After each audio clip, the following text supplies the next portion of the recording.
Tsadar abinci. FCCPC ta zurfafa bincike. An gano masu kawo cikas. Hukumar kare haƙƙin masu amfani da kayayyaki da abokan hulɗa ta ƙasa ta bankaɗo mutanen da ke jawo tsadar abinci. Mataimakin shugaban hukumar na ƙasa Tunji Bello ya ce tuni wasu 'yan kasuwa suka fara ɓoye amfanin gona a bana.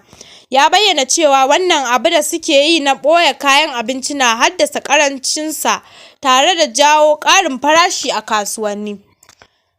Jihar Kano, hukumar da ke kare haƙƙin masu amfani da kayayyaki da abokan hulɗa ta ƙasa FCCPC ta faɗi mutanen da ke da alhakin ƙarin tsadar farashin abincin. Mataimakin shugaban hukumar Tunji Bello ne ya shaidawa taron 'yan kasuwa masu ƙananan masana'antu da sauran masu ruwa da tsaki kan cinikayya hakan a Kano. Jaridar The Cable ta tattaro. Tunji Bello ya ƙara da cewa akwai wasu daga cikin 'yan kasuwa da ake zargi da aikata abin da ke sa farashin abinci ya yi tashin gwauron zabi. Vanguard News ta wallafa cewa hukumar FCCPC ta gano yadda wasu ɓata-garin 'yan kasuwa ke haddasa tsadar farashin abinci a sassan Najeriya.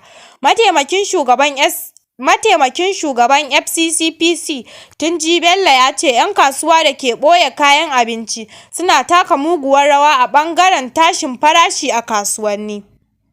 'Yan kasuwa na janyo tsadar abinci. Hukumar gwamnatin tarayya ta gano cewa tuni wasu 'yan kasuwa suka fara sayen amfanin gona suna ɓoye abincin a gidajen adana kayayyaki.